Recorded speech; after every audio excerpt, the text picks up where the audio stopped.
tell you about my guest, Kimberly Dvorak, D-V-O-R-A-K. She's award-winning national security and border security investigative reporter for TV, radio, and the print media. And Kimberly is the senior foreign policy advisor for the Committee for Responsible Foreign Policy. She is a TV correspondent, CW6 News San Diego, as well as One America News Network. Her website, thekdreport.com. And by the way, she is streaming live now at periscope.com. Periscope.com. Also, Facebook. And Kimberly, how are you? I'm doing fine. Hey, I'll tell you what, it's amazing how you're on top of all these stories. You know, just recently we talked about the big shootout, you know, where the American citizens were killed across the border. Then just, it seems like a week or so ago, we were talking about the death rate in Mexico. Yeah. And so here we had another big shootout, Eagle Pass, Texas, about an hour's drive near El Paso, Texas. Yep. The cartels, I'm telling you, unbelievable. Yeah. And you start your latest report out with actually there's a national security threat, not only just on the violence, but mainly on the trafficking, I guess, right? Yeah. Well, the numbers, I think that, you know, when people think of the drug cartels, I mean, and certainly the drug cartels of the past, they really just focus their attention on drugs, you know, trafficking drugs, you know, procuring them, moving them up, getting them to America. And now we know with these narco-subs that they are able to get the drugs. They're building more sophisticated submarines, obviously not nuclear and like go to war type submarines, but submarines that can travel approximately 3,600 miles from Latin America to Europe.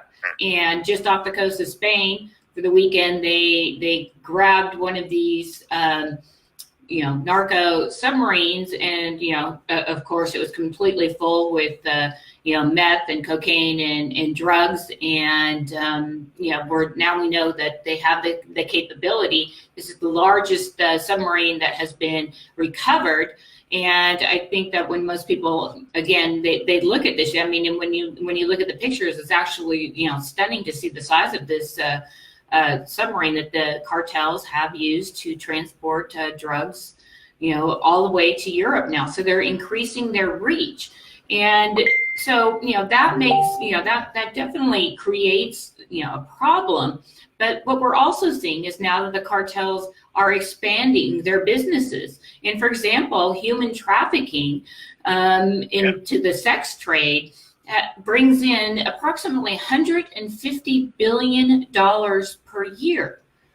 That's profit that they're bringing in. You know, when I saw what the United Nations report says, and in your report you mentioned this, that there are approximately 24.5 million women, 24.5 million trafficked in the sex trade. On any given day. I mean, that's not like that's on any given day. That's like a 10-year period, right? Yeah, no. This is on any given day. That's how many people are trafficked through using sex.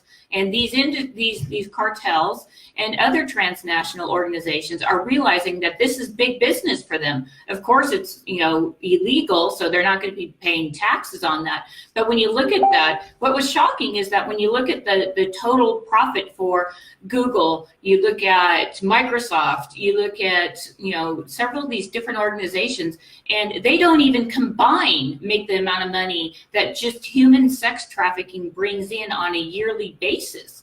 So now as we see the cartels kind of expanding and spreading their wings, now we know and we have confirmation that they're going and they have the ability to move drugs via these little mini you know, submarines. And we also know that they now have the ability to move people across the border, you know, pretty much without will. We know that you know, so far the U.S. has found 232 tunnels along our southern border. Yeah. So all of these things combined takes the cartels from just a, you know, an illegal organization peddling drugs to now a national security threat, because now they're showing their openness and their willingness to work with the human sex traffickers and to work with terrorists. terrorists who have openly said they would like to kill as many Americans as they can. Yet we're not to be taken seriously because of our southern border. And I just think that the deluge that continues to happen down south of the border is tremendous. And it's creating a lot of, I guess, controversy, because most people don't want to place them on the terrorist, watch list, which could just be a designation or it could not be. But when you look at the activity and you see what these cartels are doing, they're doing things, as you and I know, like lopping off heads of people, burning people alive, throwing them in vats of acid, and all of those kind of lovely ways to die and to neutralize your enemy. So when you see that, you're like, why are we over in Afghanistan and Syria and Iraq, trying to fight these guys? We have the same brutal guys down here south of the border doing it, and they're actually making a lot of money at it. So wouldn't it be a little wiser to actually try to work with Mexico some way, shape, or form to contain this really the war next door, our neighbor to the south? It's completely out of control. I mean, the murder rate, 5 of the 6, as we discussed, 5 of the 6 top murder rates for the cities in the entire world are in Mexico, and we're just sitting here doing nothing about it. This is, that happened over the weekend. It's like a 1-hour drive southwest of Eagle Pass, and that's right by El Paso. Yeah. 21 is the total. Yeah. And the town is 12 miles from the site of a 2011 cartel massacre. Yeah. 70 died. Yeah. And it's you hear about the people killed in the wars overseas that we talk about. Yeah. And it'll make headlines, when 5 or 6 are killed in a raid or something. Yes. Yeah. Hey, I want to get back to this submarine. Yeah. Okay. The narco submarine, because in your report, it's very interesting, and I think it's going to surprise the listeners. The subs are not fully submersible. Yeah. So apparently the top of them are sticking out of the water, but even more is like thousands and thousands of miles from Latin America. Yeah, 3,600 miles. You got to watch out for the cruise ships. Yeah. Well, and I guess that and if we look at it and we look at our military and they say that, we have the capability to see, objects coming, into America. I mean, I guess this must have slipped, over the radar because it's not necessarily completely underwater. It also kind of like, when it's stormy out there in the middle of the Atlantic, I would assume the thing is going up and down and it's not a pleasant ride. But it made it across, from Latin America over to Spain. So their technology is improving. They're buying these, they're building them, they're hiring people to come in and engineer these projects and putting them together. And when you see this, you can kind of compare this to, okay, well, the terrorists over at Al Qaeda and that in ISIS and other Al Nusra and other organizations, they're building their own little baby drones. They're building their own networks. They're hiring engineers. They're hiring people to come in, and so they don't have to rely on going down to Walmart to buy the local drone. They can build them themselves or go to China and get what they need from China. So I mean, it's becoming the cartels have been, I think, a little late to the table as far as the global transnational organization concerns, and actually building and getting into the building and innovation of these vessels that are moving thousands of pounds of drugs across the world now. The cartels have figured it out now, and the cartels are the you don't want to say companies, but they are the organizations that are making the most amount of money and paying no taxes on this money whatsoever. Again, if they're making more money than, Intel, Microsoft, Starbucks, Nike combined, that's a lot of money. So they're obviously getting around an awful lot of hurdles, and it may behoove the United States to step in some way, somehow, to figure out how they can control this situation and control their growth, because they have grown across the planet. And the president announcing, how he wants to go after the drugs and the drug dealing in the United States and really put a lot more concentration on that. and you're mentioning, the cities in the United States that are controlling these drugs coming in, and you would think this kind of surprised me too. I would think, they would sell it to an American, and then he would be selling it to all the Americans who are participating in the consumption of the drug, so to speak. But basically, I guess there's cartels that are actually in the United States that are dealing with the whole thing. I know we talked about the ones that were, actually doing some farming of marijuana in California, drug cartels. Boy, apparently they snuck in somehow, didn't they? Yeah, well, and this just shows you that the DEA also has claimed that they or not claimed, but they're admitting that the cartels have come to the United States and set up shop across the country, the entire country. And not only have they set up shop in like the major cities like Chicago and New York and Los Angeles, San Francisco, and Denver, another one that's one of the bigger hub now. It's grown into being a pretty big hub. Not only that, but they're taking on, let's just do a little analogy here. They're taking on the Amazon type thing where they're getting rid of the middle person now, and now they're not only bringing the drugs in, but they're selling them and they're distributing them. So they're distributing them across the country, and they've made it very easy for themselves to retain nearly all the profits from this. And again, this comes from the DEA. This comes from federal authorities that track this stuff on a daily basis. And nobody seems to come up with a plan on how we can curtail this. And, even if we do get that border across the southern, that wall across the southern border there, that's not necessarily going to solve the problem. It's a start and a symbol, but, the U.S. is going to have to, if they want to, curtail, if they want to, but I don't think you're ever going to cure you can't have a war on drugs. I mean, there's always going to be people out there doing it, but if you want to at least minimize or, litigate this, this issue to more manageable problems, then you're going to have to set up some sort of task force, agency, drug czar, something like that, to come up with some creative solutions in the United States so we can actually address this problem. And I think it should be addressed separately from the terrorists and all of that, because they hate us for different reasons. But there needs to be something done. And I do think that President Trump, if he was to come up and not necessarily label them terrorists so they go on the terror watch list, but if he was to come up and label them as some sort of renegade transnational organization, and they're putting together a blue ribbon plan, they're going to have a drug czar that's going to come up with creative ideas, and in 6 months give me a report and let's see how we can do it, and let's see how we can kind of curtail some of this drug epidemic that's actually gone into human trafficking, kidnapping, for ransom, and all of these things. The cartels are very creative now with the way they make money. And yet, Kimberly, we have a political gathering, I'll call them the Democrats, wanting open borders, sanctuary cities, and they don't want a wall. And when you, even just taking the wall, because you talk about the Sinaloa cartel supplying drugs, and just think of the wall, listener, okay?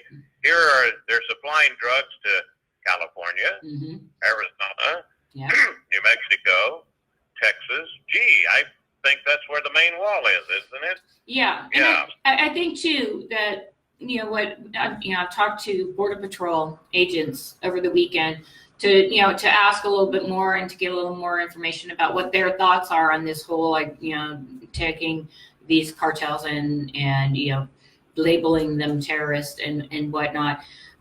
They said obviously they all want the wall because that will help them immensely. It will help them put their resources in areas where they know that these drugs are going to come across the border. So that's good. But they did say they were a little concerned that if we did designate them as terrorists, now all of the asylum seekers that we see coming up and across our southern border, they would now have a legitimate right and concern to stay in the United States because now Mexico would be labeled with terrorist organizations. So that would allow them to probably just half of their population would most likely, get to the border, come across the border and claim asylum. And under the rules of terrorism, we would have to take them and accept them.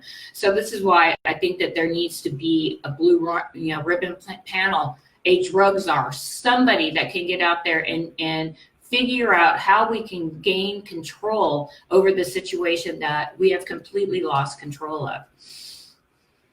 Well, and you started out talking about 24.5 million women trafficking for sex trade. And you have to keep in mind, listeners, also that there is so much child sex trade going across that border. Yeah, Little 13. kids. Yeah, the average age of the sex trafficking, average age 13. So, I mean, a lot of listeners out there probably have 13-year-old daughters. You think about the kind of people that would want to, abuse and rape your daughter. Those are the kind of people that are in this business, and it's not. I think as a female, it's shocking that we don't take this a lot more seriously. Oh yeah. And again, it's like, this is, they're getting, and they, this is something where they're kidnapping American kids as well. At any given time, we've got about 100 to 150,000 that are in the trade here in the United States. I'm telling you, we mentioned the tunnels too. You got the wall, the tunnels, all different ways they're getting across. And those tunnels, I may have misspoke because 232 tunnels, that was from the years, 1990 to 2017, I guess it was. Yeah. Yeah, it wasn't just this year. So no, not this year. No. But we don't know how many there are. I mean, because they can find them, but a lot of times they find them after they're done using them. So we don't know how many there actually are. That's just how many they've found. And then of course, the U.S. government, although it is December, we might start getting the FY19 year numbers out here pretty quick. What do you think? Is it going to take the cartels spewing over the border and bringing their violence into border towns to wake up most of the American people? I don't know. I mean, the people that say that there's no national security issue with the cartels. I mean, you can look at one side of the penny and go, okay, yeah, well, if they, go to war with the U.S., they'll have no more customers and no more consumers, so they won't be making the money doing that. Okay, that's one way to look at it. The other side is looking at it like, well, okay, how many people are overdosing on drugs in this country? Isn't that a casualty of the cartels bringing their drugs across they aren't maybe shooting them dead with a firearm, but they're poisoning them and they are dying, and we're having record number of overdoses. So does that constitute, national security threat and issue? How much money are we spending on hospital bills for these people that, the ones that survive and they've got to get treatment and or they have medical bills that have to be paid for and things like that. So, I mean, I know I get it from both sides. Nope, label them terrorists. They are terrorists. And what they're doing is barbaric. There's no doubt about it. And then and then you get the other side. And that's why I think it's a complex issue. And it's a complex issue that's focused on America, because our neighborhood's not the Middle East. Our neighborhood is here, and we have Canada and we have Mexico. And Mexico's clearly not a very good neighbor. So, it's a situation that's going to require some curious, solutions, outside of the box thinking solutions. And it's going to, take the Border Patrol and the people that are all, involved in federal, agencies to kind of come together and step aside and put all their other issues away and focus on this one very issue and figure out how we can, control the situation at least. And make sure that Mexico does not have 5 of the 6 most dangerous cities in the world, and make sure that the Mexican people have a life of their own to live, and they want to stay in their country because it is their country. And it's interesting that a lot of people probably would think, well, I don't know how sophisticated are their operations over there. I mean, is the country a little bit more or less not really up to high class standards to do this stuff? And as you mentioned, I'm kind of labeling it wrong here, but the DEA has even admitted that these guys have all the sophistication.